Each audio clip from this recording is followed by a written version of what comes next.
Hello, my name is Evan Perkins, and today I'm speaking with Bill Chapman about his body of work titled A Fool Such as Us, in which he photographed the fetishized culture surrounding the memory of Elvis Presley. Chapman writes, while Presley was deified and pilloried when he was alive, 44 years after his death, representations of him continue to appear everywhere. Spending time in Memphis with Ernest Withers, a photographer who had known the young Presley, ignited my sense of this history, and I began to photograph these remembrances to the fallen singer who Leonard Bernstein called the greatest cultural force in the 20th century. Chapman has traveled through America to discover and redefine the cruel radiance of what is, as Walker Evans phrased it. His photographs have been described as sardonic but good-natured. America has experienced a daunting number of peaks and valleys in the treatment of its citizenry and the way it represents itself within its own borders. Chapman sets out to both befriend and embrace the America through his photographs. Bill, thank you for taking the time to speak to me today. Thank you, Evan. It's a pleasure to be here. Nice to be able to talk to you. You've spent years photographing the culture surrounding the posthumous obsession with Elvis Presley. You mentioned that spending time with Ernest Withers was a partial catalyst for this work. I'm interested to hear more about that relationship and what drew you to photograph this cultural phenomenon initially. Sure. I've been photographing at this point for over 50 years. As a child, I was very interested in American history, baseball, and music. Growing up in Boston, there was a lot of activity politically. Of course, John Kennedy was assassinated, LBJ became president, and saw through all of the civil rights acts of the early 60s, and then went on to escalate the Vietnam War. In the late 60s, I began to photograph. I actually had tickets to a Simon and Garfunkel concert and decided I wanted to photograph. My mother had a Polaroid. I snuck it out of the house, decided this camera will not do. I snuck my father's camera, a 2 1/4, 3 1/4 Voigtlander, out of the house and photographed the Who. After that, I got my own 35 millimeter and have been at photography ever since 1968. I was working full time, but spent all of my extra milk money photographing and printing, etc. Panopticon Gallery, which was owned by Tony Deaconess at the time, who represented Ernest Withers, exhibited Ernest Withers' Negro League photographs. And that's what Ernest photographed in the South. He went from Birmingham to Memphis to Little Rock, other cities, and that was a part of his volume of work. And I finally got to go to Memphis to photograph a baseball team that I had been working with. And I called up Ernest Withers on the phone, and he was at a funeral photographing, and I was just ashamed. And he said to me, "We must deal with events as they occur." He invited me out to lunch. He took me around Memphis that day where King was assassinated, where he took photographs of King speaking. And at the end of the day, he dropped me off at my hotel. And the next morning, my phone rang really early and he said, "This is Ernest Withers. Would you like to help me photograph today?" And he took me in. I went to Memphis many times to see him. He was up here to promote his own work. He befriended me. As I said, I went with him everywhere. I went to wakes, to funerals, to weddings. I helped him photograph, rode around in his car. That went on for 5 years. He passed in 2007 after a very serious illness. But during those 5 years, I saw him and spoke to him many, many times. We talked almost every day. I try and bring forward Ernest's memory and his work whenever I can. Photography seems to have been a way in for you to interact with culturally what was going on in your time. How do you incorporate history into your work, and what was it about Elvis at the time that drew Ernest into photographing him, and how did you continue that on? What was your engagement with that, and how did you decide to almost take the reins from Ernest and begin photographing the wild world that is Elvis Presley now? I was always engaged in American history as it occurred. Ernest will make the point that he didn't realize it was history that he was photographing. He was just photographing events as they occurred. Anytime I delve into a subject, I study its history backwards and forwards. I would say to this point, I've read at least 40 books about Elvis. If I look at a photograph, the first thing I look for is to see if courage on the part of the photographer or the subject was involved and whether I can learn something from it. And I've certainly been able to learn a lot from looking at Ernest's photographs. What did you learn initially about Elvis that was inspiring for you to start photographing his legacy? Well, Elvis, because of his timing of his appearances, changed culture. The world responded differently to him.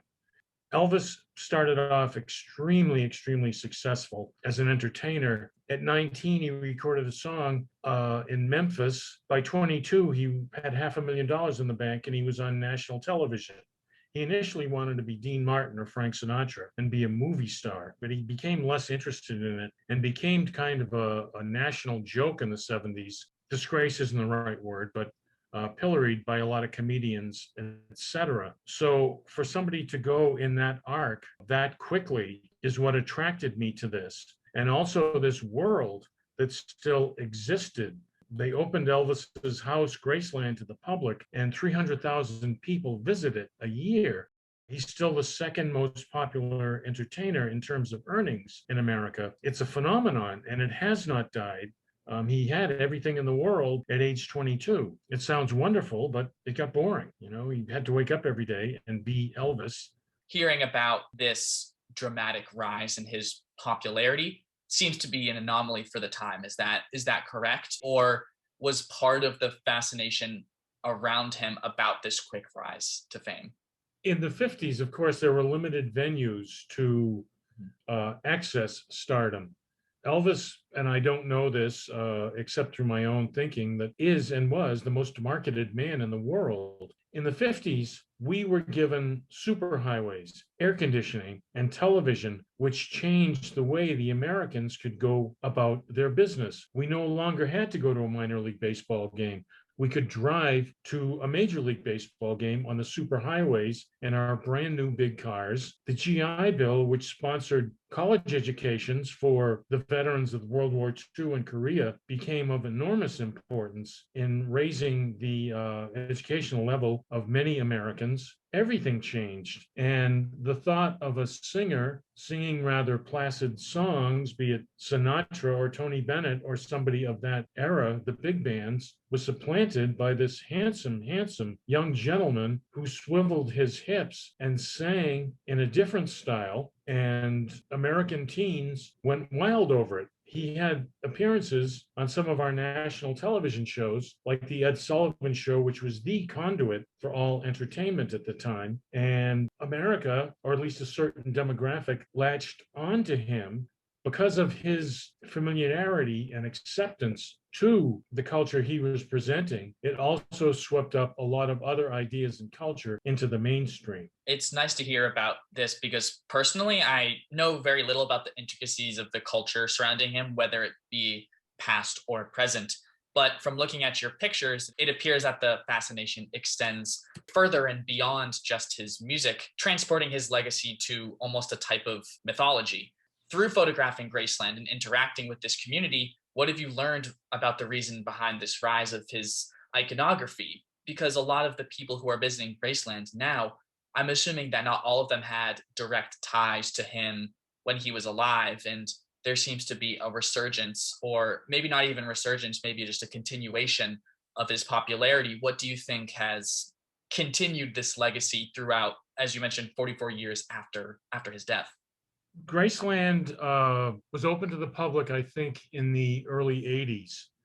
And it's a mecca for many people were aware of Elvis from the 50s and go there. It's also an international tourist mecca. I went and photographed the 40th anniversary of his death at Graceland, and there were hundreds and hundreds of bouquets and people from all over the world. It's probably the most surreal place I've ever been in my life. And it's also a huge marketing site, as you can imagine.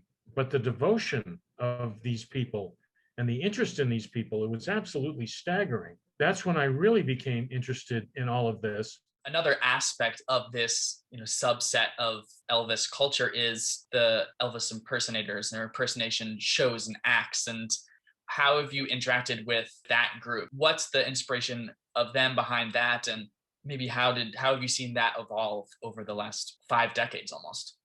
That's an interesting story. I never bothered with the Elvis impersonators, but I got off the train at Downtown Crossing and I could hear Elvis Christmas music. And I thought, well, this is odd. I'll go ferret this out.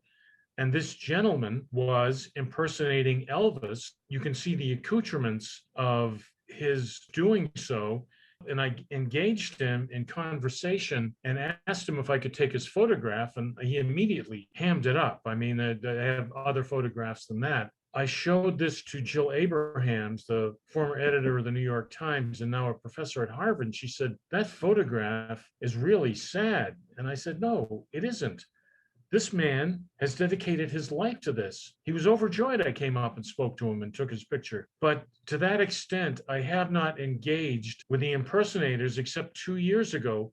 A fellow comes every year to a theater in Arlington, but I had never seen the fans engage with an impersonator. And it was pretty startling to me because there were older women coming up on walkers to be kissed on the cheek by this fellow and have a scarf put around their necks like Elvis did at his performances. And these people believe in their minds, they may believe this may be Elvis or this may be as close as they'll get to Elvis.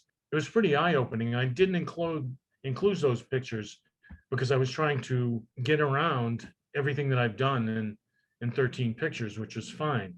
I just took a course at Rose College in Memphis online called Elvis in America. And the professor was extremely knowledgeable in Elvis and American culture. And it also gave me, from the students and him, 13 different points of view about how they view Elvis and this phenomenon.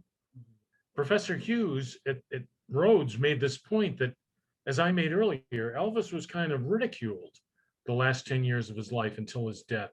But when he died, all that went away and he became a mythology, which is the word the professor used and a word you used. He has become a mythology. There's an Elvis for everyone. You can go back if you were around then and remember him in the 50s. You could have gone to watch his movies, which they were 30 of. They were pretty much abysmal, but they were huge money makers for him. Or you could do the Las Vegas Elvis, or you could do the Elvis in death memoriams. I went to Mass Art, and somebody, after he died, made a collage of all the advertisements of the jewelry and the records and everything else that had been spawned since his death, and tired of Elvis being dead yet. Because even in death, his artifacts were everywhere. You briefly mentioned about is how this is an international fascination as well. But for me, in seeing this work, there's an ethos of nostalgia for 20th century Americana that feels linked to this fetishization and fascination. What are you investigating about American culture, whether past or present, throughout this work? While you're studying Elvis, you're also studying the people around him. And I think we can learn a lot about America and American culture through this as well, and seeing that history plays a big part in your work.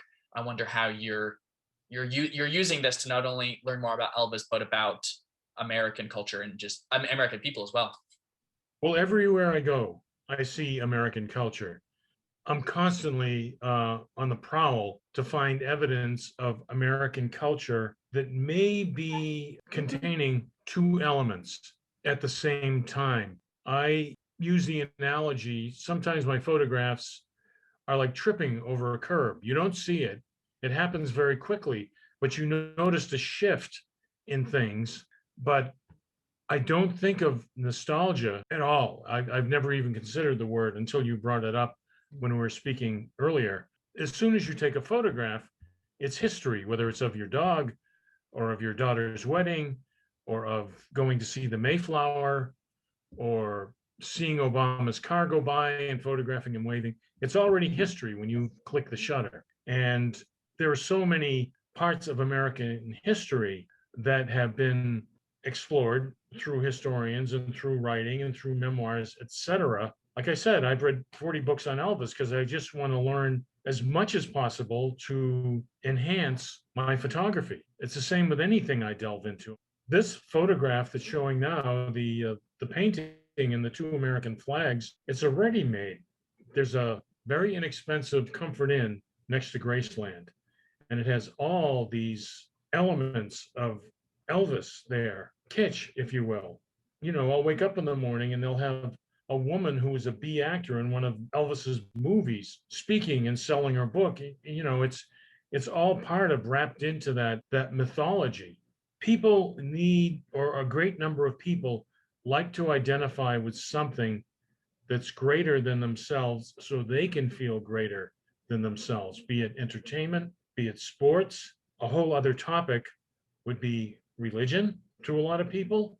If you can attach yourself to it, if you can attach yourself to the Boston Red Sox, whoever it is, you become greater than yourself because you're part of that group. All these foreign visitors to Graceland are attaching themselves to that culture, not necessarily so they can feel greater, but so they can learn about America through this. It's fascinating to me. I haven't been able to travel like anybody else in over a year, and I'm itching to get back on the trail. And the first place I'll head is Birmingham, Memphis, and New Orleans. That's where I'll go, and then branch out into someplace else. I'd like to spend more time in Selma, where I've been too, and also Montgomery, Alabama, where I've been because I photographed their minor league baseball teams in Memphis so often because of Ernest and because of now the Withers Foundation. Hopefully there's a world not so far away where you're able to travel to these places soon again. I'm excited to see the new images that may come from that, but we're thrilled to be able to present a fool such as us here at Gallery Caiaphas. So I want to thank you for your time today and appreciate your willingness to speak, not only about your own work, but about the culture that you're exploring in further detail. So thank you so much, Bill. I thank you, Evan, and I thank Gallery Caiaphas. It's a thrill for me to be able to show my work there once again.